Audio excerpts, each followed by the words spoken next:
దేవునికి స్తోత్రం కలుగుగాక. మనం ప్రార్థించుకొని వాక్య భాగంలో ప్రవేశిద్దాం. పరలోకమందున మా తండ్రి, ఈ మధ్యాహ్న కాల సమయంలో ప్రభువా ప్రార్థించుండగా, మీ వాక్య భాగం ధ్యానించుకొనిచుండగా మీ పరిశుద్ధాత్మ శక్తిని మా మీద కుమ్మరించి మమ్మల్ని ముందుకు నడిపించమని, మీ ఆత్మాభిషేకంతో మమ్మల్ని నింపి నడిపించమని యేసు క్రీస్తు ప్రభు పరిశుద్ధ నామమున ప్రార్థించుచున్నాము తండ్రి, ఆమేన్. పరిశుద్ధ గ్రంథం నుంచి యోహాను సువార్త, పరిశుద్ధ గ్రంథం నుంచి యోహాను సువార్త 8వ అధ్యాయము 1వ వచనం నుంచి 11వ వచనం వరకు మనం చదువుకొని వాక్య భాగం ధ్యానించుకుందాం. యేసు ఒలీవ కొండకు వెళ్ళెను. తెల్లవారగానే యేసు తిరిగి దేవాలయానికి రాగా ప్రజలందరూ ఆయన ఎద్దకు వచ్చి కనుక ఆయన కూర్చుండి వారికి బోధించుండెను. శాస్త్రులను పరిచయులను వ్యభిచారమందు పట్టబడిన ఒక స్త్రీని తోడుకొని వచ్చి ఆమెను మధ్య నిలువబెట్టి, బోధకుడా, ఈ స్త్రీ వ్యభిచారం చేయుచుండగా పట్టబడెను. అట్టి వారిని రాళ్ళు రువ్వి చంపవలనని ధర్మశాస్త్రంలో మోషే మనకు ఆజ్ఞాపించెను కదా. ఆయనను నీవేమి చెప్పుచున్నావని ఆయన అడిగిరి. ఆయన మీద నేరం మోపాలని ఆయనను శోధించు ఇలాగ అడిగిరి. అయితే యేసు వంగి నేల మీద వ్రేలితో ఏమో వ్రాయిచుండెను. వారు ఆయనను పట్టువదలకు అడుగుచుండగా ఆయన తల ఎత్తి చూచి, మీలో పాపం లేనివాడు మొట్టమొదటిగా ఆమె మీద రాయి వేయవచ్చునని వారితో చెప్పి మరలా వంగి నేల మీద వ్రాయిచుండెను. వారు ఆ మాట విని పెద్దవారు మొదలుకొని చిన్నవారి వరకు ఒకని వెంట ఒకడు బయలు వెళ్ళిరి. యేసు ఒకడే మిగిలెను.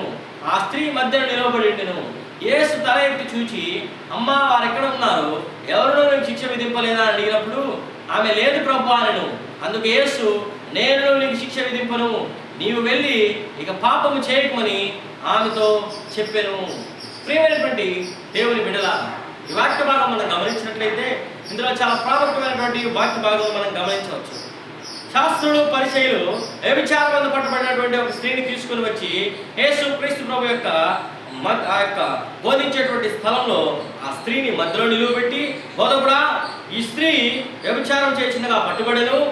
అట్టి వారిని రాళ్ళు రువ్వి చంపాలని ధర్మశాస్త్రంలో మోషే మనకు ఆజ్ఞాపించను కదా. ఆయనను నీవేమి చెప్పుచున్నావని ఆయన అడిగిరి. ఆయన మీద నేరము మోపాలని ఆయనను శోధించు ఇలాగ అడిగిరి. అయితే యేసు వంగి నేల మీద ఏమో వ్రాయిచుండెను. వారు ఆయనను పట్టు వదలక అడుగుచుండగా ఆయన తల ఎత్తి చూచి,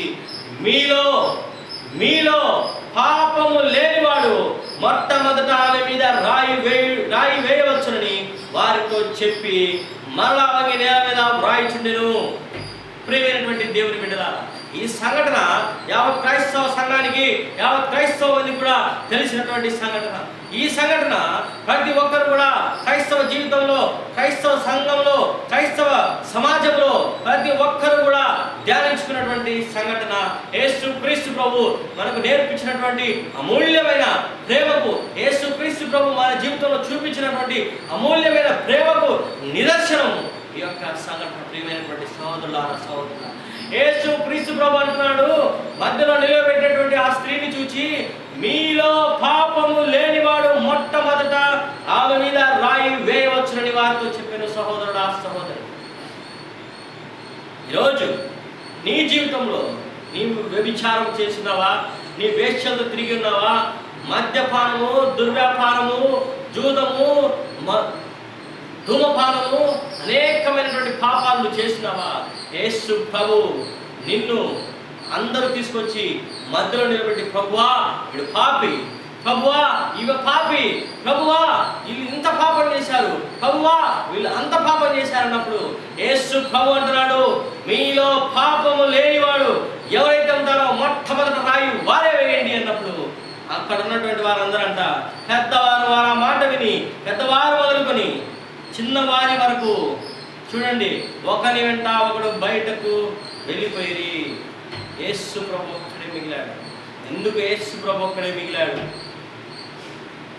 అని గమనించినట్లయితే, యేసు ప్రభు ఒక్కడే పాపము లేనివాడు, జన్మతా పాపము లేనివాడు, కర్మతా పాపము లేనివాడు, ఆయన ఎటువంటి పాపం లేనివాడు, హృదయ శుద్ధి కలిగినటువంటి దేవుడు, సాక్షాత్ దేవుని యొక్క కుమారుడు. కాబట్టి ఆ సంఘటనలో యేసు ప్రభు ఒక్కడే మిగిలాడు.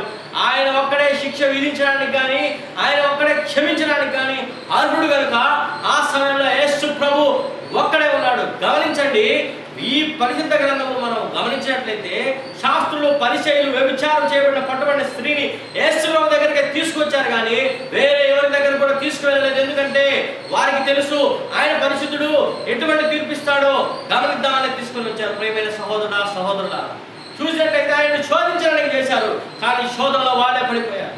ఆయన్ని వేధించడానికి తీసుకొని వచ్చారు, ఆయన పట్టుదలను అడగడానికి తీసుకొని వచ్చారు. ఈ పాపాత్మురాలైన స్త్రీని జీవితంలో నువ్వు ఏ తీర్పు తీరుస్తావు అన్నప్పుడు అసలు మీలో పాపం లేని వాడు ఎవడైనా ఉంటే వాడు రాయి వేయండి అని యేసుప్రభువు అడుగుతున్నాడు. సహోదరుడా, సహోదరులారా, ఈరోజు మన జీవితాల్లో అనేక మంది మనల్ని సుట్టిపోటీ మాట్లాడతారు, అనేక మంది మన తప్పుడు మాట్లాడతారు. అమ్మాయి వ్యభిచారి, ఆయన వేశ్యలతో తిరిగాడు, వాడు దొంగ, ఈమె దొంగ, వాడు ద్రోహి, వాడు నరహంతకుడు, వాడు పాపి, ఈమె పాపి, వారి కుటుంబం మంచిది కాదు, వారి పిల్లలు మంచివారు కాదు, వారి తల్లిదండ్రులు మంచివారు కాదు, వారి సావాసమే వద్దని వెళ్లి వేసినా కానీ యేసుప్రభు నేను చేర్చుకోవడానికి సిద్ధంగా ఉన్నాడు. సహోదరుడా, సహోదరులారా, ఈరోజు చూడు యేసుప్రభు ఏమంటున్నాడు. యేసు తల ఎత్తి చూచి, అమ్మ వారు ఎక్కడ ఉన్నారు, నీకు ఎవరిని నీకు శిక్ష విధింపలేదని అడిగినప్పుడు ఆమె లేదు ప్రభు అను. అందుకు యేసు, నేను కూడా నీకు శిక్ష విధింపను, నీవు వెళ్ళి ఇక పాపం చేయవద్దని ఆమెతో చెప్పాను. ప్రియమైనటువంటి దేవుని బిడ్డ, ఎందుకు యేసుప్రభు శిక్ష విధింపలేదంటే ఆమె పాపం నిమిత్తం కూడా యేసుప్రభు కల్వరి శిలువ రక్తం చిందించబోతున్నాడు కనుక నీ పాపంలో క్షమాపణ కల్వరి శిలువలో కలుగుతుంది. నీ పాపం కోసం నేను రక్తం చిందించబోతున్నానని యేసుప్రభు ఎరిగిన వాడే, నీకు శిక్ష లేదు, ఇంకా నీ పాపం చేయొద్దమ్మా అని చెప్పి యేసుప్రభు ఆమెను పంపించడం జరిగింది. ప్రియమైనటువంటి దేవుని బిడ్డ, ఈ రోజు నువ్వు చేసిన విచార పాపానికి 2000 సంవత్సరాల పూర్వమే యేసుక్రీస్తు ప్రభు కల్వరి శిలువ రక్తం చిందించాడు. ఈరోజు ఓ స్త్రీ, నువ్వు నీ భర్తకు తెలియకుండా చేసిన పాపానికి యేసుప్రభు రక్తం చిందించాడు. ఓ పురుషుడా, ఈ రోజు నువ్వు నీ భార్యకు తెలియకుండా చేసిన పాపానికి యేసుప్రభు కల్వరి శిలువ రక్తం చిందించాడు. సమస్తమైన పాపం నిమిత్తము యేసుప్రభు రక్తం చిందించాడు కనుకనే నీవు ఇంకా బ్రతికును, లేకపోతే రాళ్ళతో కొట్టబడి, లేకపోతే ఎటువంటి పరిస్థితుల్లో నువ్వు చనిపోయి ఉండవలసినటువంటి వాడు. కానీ యేసుక్రీస్తు ప్రభు నిన్ను ప్రేమించాడు, యేసుక్రీస్తు ప్రభు నిన్ను ప్రేమించాడు. కాబట్టి ఆ ప్రేమను బట్టి ఆయన కల్వరి శిలువలో, ఆ గొల్గొతా కొండపై చేతులలో చీలలు, కాళ్ళలో చీలలు, తల మీద ముళ్ళ కిరీటము, పక్కలో బల్లెం పొట్టు, వీపంత దున్నబడిన దేహం ద్వారా ఆఖరి రక్తం పొట్టు వరకు నా ప్రభు మనందరి పాపం కోసం చిందించి మనందరినీ పాపం నుంచి విముక్తి పరిచి, మీకు పాపంలో శిక్ష లేదు, మీకు క్షమాపణ లభించింది, మీరు క్షమించబడ్డారు, మీ జీవితం ఇంక నుంచి సంతోషకరంగా బతకండి, ఇక మీదట మీరు పాపము చేయవద్దు అని ప్రభు సెలవిస్తున్నాడు. యేసు క్రీస్తు ప్రభు ఎంత గొప్ప ప్రేమను ఆ కల్వరి శిలువలో మన కోసం చూపించాడు. సహోదరుడా, సహోదరి, ఎంత ప్రేమ సహోదరుడా, ఎంత ప్రేమ సహోదరి. ఒకరి తల్లి వాడిని ఈ విధమైన రక్త బలియాగం చేసి రక్షించగలదా? ఒకరి తండ్రి రక్షించగలడా? ఒక అన్న రక్షించగలడా? ఒక అక్క రక్షించగలదా? ఒక తమ్ముడు రక్షించగలదా? ఒక చెల్లి రక్షించగలదా? ఒక భార్య రక్షించగలదా? ఒక భర్త రక్షించగలడా?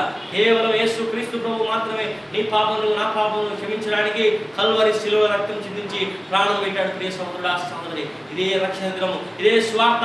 యేసుక్రీస్తు ప్రభు నీ కోసం రక్తం చిందించాడు, యేసుక్రీస్తు ప్రభు నీ పాప నిమిత్తం బలి అయ్యాడు. కాబట్టి నీవు నీ పాప జీవితంలో వదిలిపెట్టి యేసుప్రభు చెంతకు రా. యేసుప్రభువా, నా జీవితంలోనికి రా, నా హృదయంలోనికి రా, నన్ను నీ రక్తంతో కడుగు, పవిత్రపరచు, నన్ను నీ బిడ్డగా చేర్చుకొని ఎవరైతే అడుగుతారో వారి హృదయంలోనికి యేసుప్రభు వచ్చి వారిని ఆదరిస్తాడు, వారిని కరుణిస్తాడు, వారి పాపములను కడుగుతాడు, వారిని పవిత్రపరుస్తాడు, వారిని తన బిడ్డలుగా చేర్చుకుంటాడు, వారి కుటుంబాలను దీవించి, వారి కుటుంబాలను ఆశీర్వదించి వారిని సర్వ సమృద్ధిలోనికి నడిపిస్తాడు యేసుప్రభు. ఎందుకంటే మన ప్రభువు ప్రేమ కలిగిన దేవుడు, మన ప్రభు దయగలిగిన దేవుడు. ఆయన నీ పాపం నిమిత్తము, నా పాపం నిమిత్తమే కదా కల్వరి శిలువలో రక్తం చిందించింది. చూడండి, ఆ స్త్రీని మధ్యలో నిలబెట్టినప్పుడు యేసు ప్రభు కింద వేలుతో ఏమో రాస్తూ ఉన్నాడు. ఆ యొక్క ఫుట్ నోట్లో మనం గమనించినప్పుడు వారందరూ ఎందుకు వెళ్ళిపోయారంటే వారి మనస్సాక్షి గద్దింపబడి వెళ్ళిపోయారు. పరిశుద్ధాత్మ దేవుడు వారి మనసులో వెంటనే వారి పాపంలో బయలుపరిచాడు. వీళ్ళు ఎవరికి పాపం లేదు, వీరందరూ పాపం చేసిన వారే అని చిన్న మొదలుకొని పెద్దవారి వరకు వారి హృదయంలో గద్దించినప్పుడు అందరూ వెళ్ళిపోవడం జరిగింది. యేసుక్రీస్తు ప్రభు ఒకడే పరిశుద్ధుడు. యేసుక్రీస్తు ప్రభు నిన్న నేడు ఏకరీతిగా ఉన్న దేవుడు. యేసుక్రీస్తు ప్రభు ఆల్మైటీ గాడ్. యేసుక్రీస్తు ప్రభు సర్వశక్తిమంతుడు. యేసుక్రీస్తు ప్రభు ఆయన ఆశ్చర్యకరుడు, ఆలోచనకర్త, ఇంటికి తండ్రి, సమాధానకర్త అయిన దేవుడు. కాబట్టి ప్రియమైనటువంటి దేవుని బిడ్డలారా, వాక్యం యోహాను సువార్త 8వ అధ్యాయంలో వాక్యం గమనించినట్లయితే వాక్య భాగంలో మనము చాలా ప్రాముఖ్యమైనటువంటి విషయం, ఇక మీద నువ్వు పాపం చేయవద్దు. ఇక నువ్వు రక్షణ పొంది ఉంటే, యేసుక్రీస్తు ప్రభు నువ్వు సొంత రక్షకుడిగా అంగీకరించి ఉంటే నీ ఇంకా పాపం చేయకూడదు. ఎందుకంటే యేసు ప్రభు నీ కోసం రక్తం చిందించాడు. మరలా నువ్వు పాపం చేస్తే యేసుక్రీస్తు ప్రభువును తృణీకరించినట్టే. మరలా తప్పులు చేస్తే యేసుక్రీస్తు ప్రభువును అవమానపరిచింది. కాబట్టి ప్రియ సహోదరుడా, సహోదరి, ఇదే రక్షణ దినము, ఇదే అనుకూలమైన సమయం. ఎవరైతే నిన్ను హేళన చేశారో వారి ఎదురుగా నిన్ను ప్రభు గణపరచబోతున్నాడు. ఎవరైతే ఇది పాపి అన్నాడో అటువంటి వారి మధ్య యేసు ప్రభుని లేవనెత్తబోతున్నాడు.